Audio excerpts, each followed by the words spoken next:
Let me know when the mics are on. We're good? All right. Good evening, everybody. For the record, it's 5:15 p.m. on Thursday, April 9th, 2020. Time for the regular meeting of the Wenatchee City Council. As always, we start with the pledge to our flag, so I guess I'll lead us this time. How's that sound? All right. All right. I pledge allegiance to the flag of the United States of America and to the republic for which it stands, one nation, under God, indivisible, with liberty and justice for all. And for a roll call this evening, we have Councilmember Bailey, Cuevas, Hornby, Kulas, and Harold in the audience, and we have Council Members Huffaker and Esparza on the telephone tonight. And for those of you who are going to watch this 20 years from now, the reason we are here the way we are is because of the COVID-19 virus, and we've all got our social distancing on. So someone in 20 years will watch this and go, what happened that night? First item on our agenda tonight are the consent items, which includes the agenda, vouchers, and minutes from the previous meeting, and a motion to authorize the mayor's signature on a lease termination agreement. Your Honor, I'd make a motion that we adopt the consent items, including this evening's agenda, vouchers, and minutes from previous meetings, and that the City Council authorize the mayor to negotiate and sign a lease termination and water right conveyance agreement with Lineage Logistics LLC, the agreement to be substantially in the form as published for our April 9th, 2020 agenda. Second. Motion by Councilmember Kulas, second by Councilmember Bailey to approve this evening's agenda, vouchers, and minutes from the previous meetings, and authorize the mayor to negotiate and sign a lease termination and water right conveyance agreement with Lineage Logistics LLC. The agreement will be in substantially the same form as attached to today's meeting packet. Any discussion? Hearing none. All those in favor say aye. Aye. Aye. Opposed? Motion carries 7-0. Because of the COVID-19 issues, we have a very short agenda this evening. So our first item is regarding the mayor's emergency declaration and some of the things that we've been doing so far. So Laura's got that for us tonight. Good evening, Mayor, Council. The item before you is the adoption of a resolution 2020-09 to ratify actions related to COVID-19. So on March 18th, the mayor signed the local emergency proclamation that allows him the authority to do a couple of things to support COVID operations. Since then, we've done some actions that we would like to ratify tonight with this resolution. And we'll be bringing these to you every council meeting as things progress in batches, depending on what we do between now and then. So this one includes reducing the utility customer service hours for answering phones and taking payments from 9 a.m. to 2 p.m. Effective March 23, we started providing only essential services with all other non-essential services suspended, consistent with the governor's stay home, stay healthy order. The March 26th council meeting and subsequent council meetings such as tonight will be held without public present, but the public will have access via the live internet and through telephone. And then the last item here was that in conjunction with the Chelan Douglas Land Trust, the Sage Hills Trail system was opened earlier in order to give residents a safe outdoor recreation option. And so those are the items. Oh, sorry, one more item. The last item was that we would temporarily suspend the provisions of Chapter 9.02 of the Wenatchee Code and not file utility liens, shut off water, or charge late fees, interest, or penalties on delinquent accounts. So all of those items that have already occurred, and we are asking the council to adopt Resolution 2020-09 to ratify those actions. And I think if you guys choose to ratify that, then I'll give you a couple more updates on stuff that we've been talking about at the department heads in terms of sort of what to expect over the next week or two.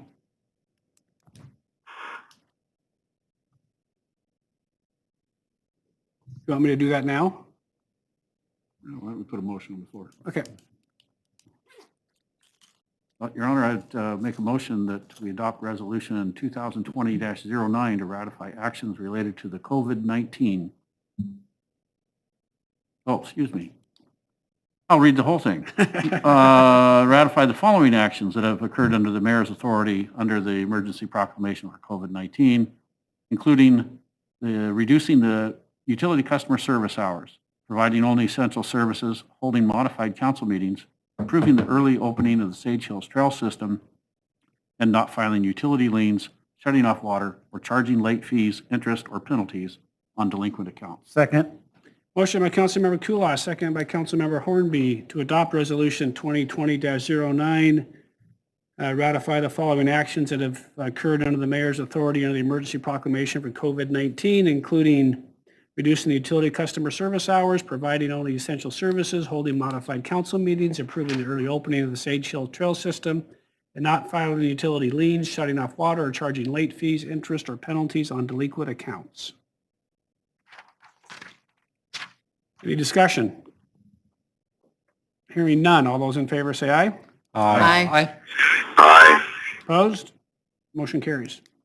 So we have been talking a little bit about, we have some real anxious folks at home that really want to get back to work. So we've talked about having the street sweeper get back out working on evenings. I think we're going to start that on Monday. The street sweeper works in a car all by himself. So the idea of social distancing really isn't a problem. So I think we're going to get one street sweeper out first part of next week. The ditch is coming on pretty quick. When's the ditch coming on, Dave? It's in. Is on?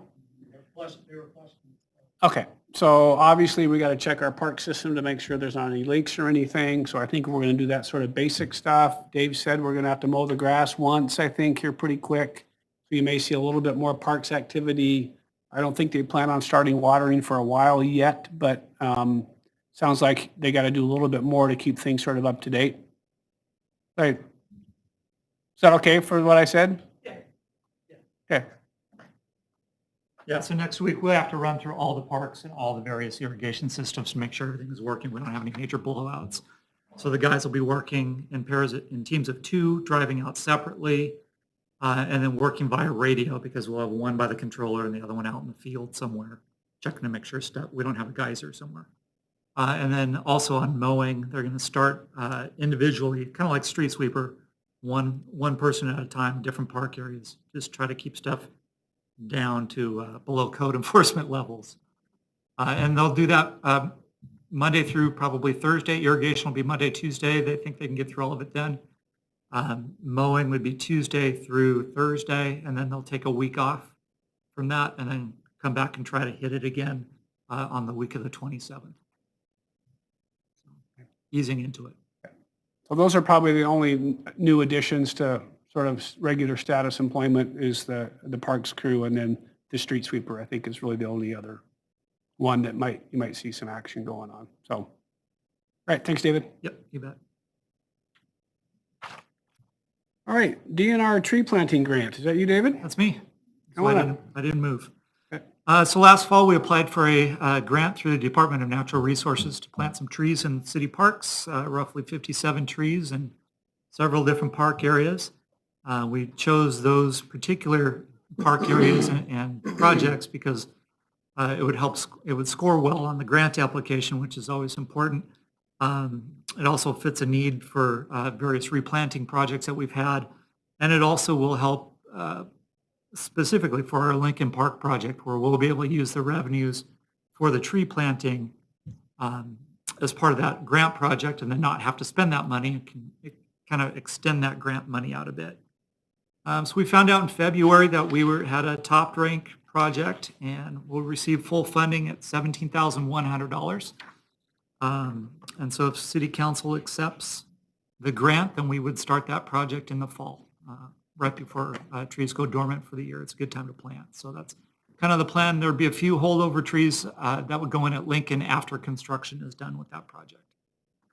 Finance Committee reviewed this and it's here for your approval. All right, any questions for David? If not, I would entertain a motion. Your Honor, I'll make a motion to accept the project funding agreement number 93-100730 with the state of Washington for the park tree planting project and authorize the mayor to sign the agreement. Second. Motion by Councilmember Hornby, second by Councilmember Cuevas to accept the project funding agreement number 93-100730 with the state of Washington for the park tree planting project and authorize the mayor to sign the agreement. Any discussion? Hearing none. All those in favor say aye. Aye. Opposed? Motion carries. Thanks, David. Awesome. Thank you. All right, who's doing the plat? Is that Glenn? This isn't somebody else's plat. This is our own plat. It is. Good evening, Mr. Mayor, members of the council. Glenn DeVries, Community Development Department. Have before you this evening a plat alteration submitted by the city of Wenatchee. This is for the area of the Northwest Addition plat.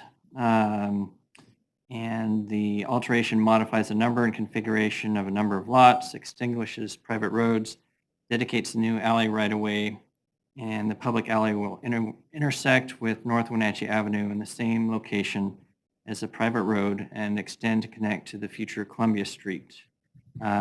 This was associated with the area that's necessary for dedication, the McKittrick Street extension, reconfiguring the properties with adjoining property owners. This is approved by the hearing examiner, and all the conditions of approval have been met. I've signed the plat, and then the city engineer as well, verifying that the conditions have been addressed that were issued by the hearing examiner. And the way the code works is that we then come before you, verifying that conditions have been met, asking for the authorization for the mayor to sign the final plat Mylar. Are there any questions that I could answer for you? The hearing examiner, did he add anything substantial to the original? Nothing substantial, no. It's a fairly straightforward alteration. Okay, good. Thank you. It's funny to see these on a map. We've been talking about it for 4 years, and it's like, yeah, it's just nice to see this part of it done. Yeah. All right, any other questions for Glenn? If not, I'd entertain a motion. Your Honor, I move for the city council to authorize the mayor to sign the final Mylar for the Northwest Addition plat alteration P-ALT-20-01. Second? Motion by Councilmember Harold, second by Councilmember Bailey to authorize the mayor to sign the final Mylar for the Northwest Addition plat alteration P-ALT-20-01. Discussion? Hearing none. All those in favor say aye. Aye. Aye. Opposed? Motion carries. Thanks, Thank you. Glenn. All right, our first change order. Excuse me, that's what I said. Our second change order. Good evening, Mayor, Council. Aaron Kelly, Operations Manager, And just for the record, I think Elisa's on the phone too, if we need her to answer any questions, so. Facilities Manager, yes. Here tonight with the second change order for the project 1809, the former City Hall remodel project for Social Security. The change order reflects changes we did not anticipate during the bidding process, such as additional ADA requirements, changes to some plumbing, and acceptable exterior materials for this location. Fortunately, we did plan for some contingency to be able to absorb some of these costs that we couldn't see before the project started. So we are asking for approval and the mayor's signature on the change order number 2 in the amount of $31,302.46. Any questions? So just a 1 minute overall, how's it going? Stuff, I mean, huge hole was there the other day. What's that for? How's that all sort of going? Yep. Clark's guys still working? TW Clark is there. They're still working away. I guess the big win was that we got the notice to proceed last week, which was a good, this is from GSA side of it to be able to move forward, which if we didn't, this project was going to be held up. The hole that you saw when the big pile of dirt was them getting all the way down to the footings, which is basically the alley level, and had to be able to pour some new footings for some of the new requirements for the earthquake retrofits. Yeah. But overall, it's going well. And we think they're still on time for a July, August finish? Yep, Yep, we actually met with them this morning. It looks like the schedule's all on. I think there's a couple of things on the GSA that they need to be able to kind of work out for their schedule to get some furniture and stuff in, but as far as on our end and with the contractor, we should be on time. Anxious to see that building when it's done. Yeah. All right, is there any questions for Aaron or Lisa, or if not, we'll entertain a motion? Your Honor, I'd make a motion for the city council to approve the contract change order with T.W. Clark Construction and authorize the mayor's signature. Second. Motion by Councilmember Bailey, second by Councilmember Harold to adopt the change order number 2 in the amount of $31,302.46 with T.W. Clark Construction and authorize the mayor's signature on the change order. Discussion? Hearing none. All those in favor say aye. Aye.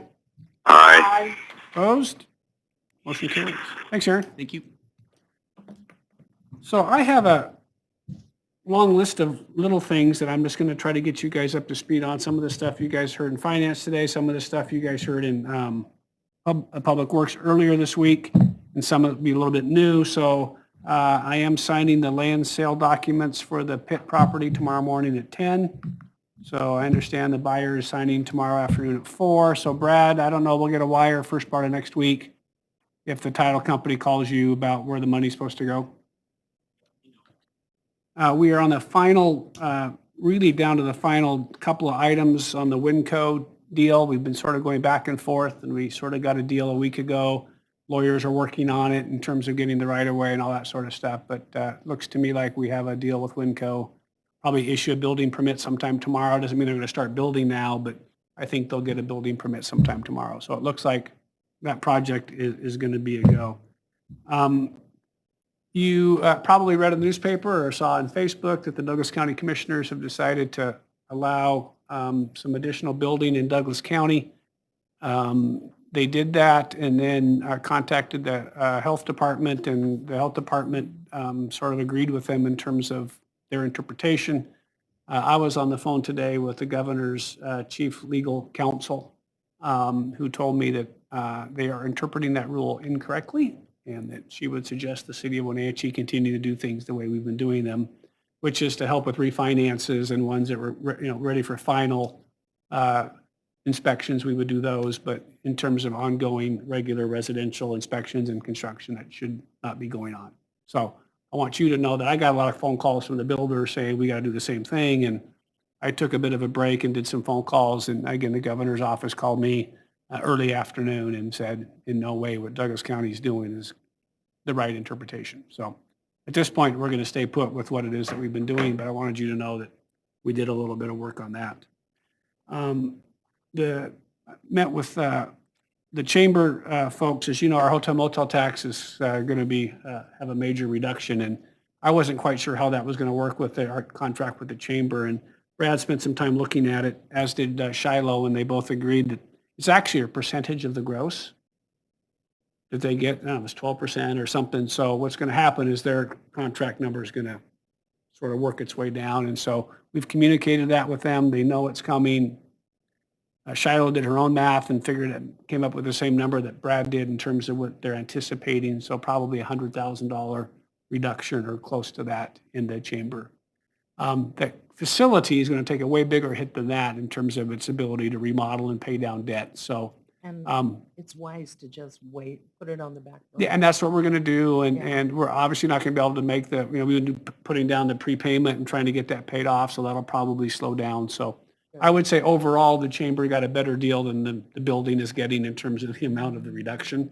But it's the right thing. It's the way the contract reads. So that's been communicated with them. So they're aware of what's going on with that.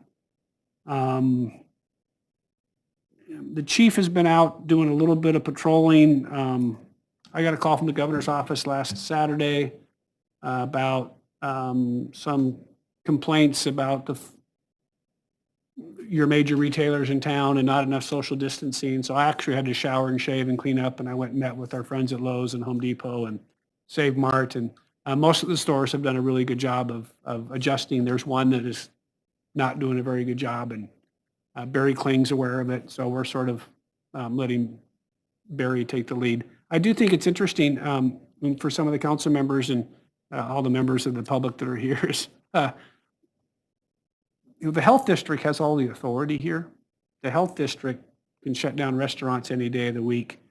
This is a health issue. It's a health crisis. And so the health district really has the ability to shut down businesses and enforce the governor's rules. The city has very little control over that.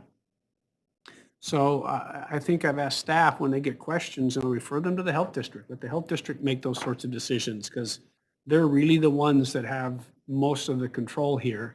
So that's been sort of my advice to Glenn and to Chief and those guys is call the health district and talk to them and see how they're interpreting certain things. So I know that our staff's getting inundated with stuff and most of my response has been, this is the health district.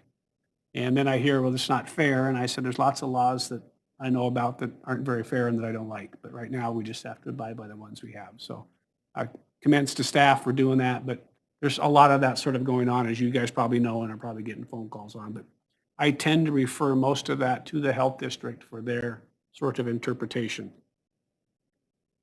I think that's really all I had on sort of the stuff that's been ongoing that you don't already know about. At this point, we have, we're not going to have next week's work session. If that meets with your guys' approval, I sort of think it's probably something we probably shouldn't do until we get through to the May 4th stuff. So we'll meet again in 2 weeks. I don't know, are any of your other committees meeting at all? Link board, we met, mostly by Zoom, Okay. and we had a special meeting yesterday, day before. But yeah, so there's some of that, for me, that's been the way we've been doing it. It's been pretty. Yeah, and part of the Trump, whatever the new bailout provisions or whatever you want to call it, there's Link's going to get $7 million. Yeah. Oh, that's good. Yeah. Rivercom met. We were supposed to have a board retreat along with our board meeting, but we just had the board meeting and the board retreat was canceled. Okay. And we met through Zoom also. Okay. Yeah, and for Linda and Keith, we've been working with the PUD on the Haran block area and the bike trail and some of that stuff, and we're pretty close to a deal. So. Your Honor, just follow up on the link thing. At least a portion of that 7.1 million that we got is basically to provide payment to Link employees that are pay into the keeping employees on. Right. We extended that. There was some back and forth that went on there, but basically we are extending what was the original governmental, federal government thing for that. And so that will give them, as long as the crisis, prevails and the governor's actions are in place, that will continue. So it made a big difference to extend that out there. Yeah. And we did get a little bit of CDBG money that has to be spent on COVID, and I think Glenn and his staff are working on it. But in terms of any money for our city general fund, there's nothing out there. There's been nothing. So right now we're just sort of having to do it alone, which it is what it is. Is it too early to ask the question that maybe by next meeting 2 weeks from now, to give us maybe kind of a sense of what your projection is for the rest of the year? So I'll just do it today. I mean, it's fine. We talked about the finance committee meeting, and so it's nothing that we're not sort of thinking about. And, Brad has brought up a sort of a 15% reduction in sales tax, which is $1.5 million. That might be the right number. It might be a little bit more than that. We obviously have budget reserves. The other thing that we have, and just because it is we don't have an HR department today. Carrie's working from home, and Caitlin had a baby, and so we don't have a hiring freeze, but we just can't hire anybody. So in essence, we're down. The police department's down 4 officers, right? And even if we hired 4 today, the police academy's closed, right? So we sort of look at that and you go, well, we're not going to spend all of that budget if we wanted to. Our jail contract, we have 11 people in jail now? Yeah, we can't book anybody right now. They won't let us book any misdemeanors. So if we have 11 and we're paying for 35, we're already $200,000 under budget in 4 months. So we're never going to spend all of that. And then I just think we're not traveling on stuff for the employees. So what's going to happen is we're going to contract probably about the same amount as our revenue is going to contract or something close to that. So, we're talking about, I don't think there's any reason to do layoffs. I don't think we're anywhere close to being ready to do that. I think we've got plenty of money to keep our folks employed. It'll be fun to get them all back to work at some point. It'll be interesting to see as we work our way out of it. Maybe my 15% number isn't right. Maybe it's a little bit more. There's a reason why we have a savings account. I personally don't want to use the rainy day fund. I want to save it for a different rainy day, but if we have to, we can. So at this point, I think the consensus from the Finance Committee and from Brad and I's talking is I think we're going to work our way through this just because sort of things change, right? As Brad said, he goes, I think the city spending is like mine at home. It's like we can't go out for dinner. We can't really do anything. And so you just you end up sort of spending less, right? And so I think as we work through this, I don't think we're going to have the extra 750 grand that we've had before. I think we're going to be okay. And we're going to monitor that. And if things change, we'll certainly make adjustments to that. But that's sort of where we're at right now as we sort of start working our way through at least what we think. And Brad's talked to some other cities that are thinking 15% sort of the number. So, if you look at sales tax, I bet you Home Depot and Lowe's are having their best months ever. I bet you they're just killing it. I don't think anyone's selling any cars. And obviously hotel motel tax and being out to dinner and those sorts of things have been affected. But right now, we're just going to sort of hang with it for a while. And we're just sort of guessing like everybody else. And that's sort of, Brad, anything to add to that? I asked that question just simply because I've had a couple phone calls and I kind of gave them, I didn't have the 15% figure, but just kind of assure people that, that we're, we haven't run out of money to run the city. So that's. Yeah, the 15% number that we're coming up with, and I think what other cities are looking at as well, is based on if we see a slowdown and a recession from this situation, like we saw 10 years ago in what people call the Great Recession, if we see something similar, the effect on our sales tax 10 years ago was 15%. And so we're sort of comparing if we get hit as hard now as we did back then, we could see a 15% drop off in our sales tax and some of our other tax revenues. However, that 15% of our sales tax is $1.5 million, and we have $1.5 million in a rainy day fund. We also have probably about $3 million of our general fund balance that we could access as well if we needed to. So even if we see a recession that was as hard as the recession 10 years ago, I think we could make it 2 years without having to take extreme measures. Certainly, I think I've kind of said, let's drag our feet on spending and drag our feet on hiring if we don't have fires burning. So drag our feet as much as we can. A couple months from now, we'll actually be able to see what our effects on the revenues are looking like.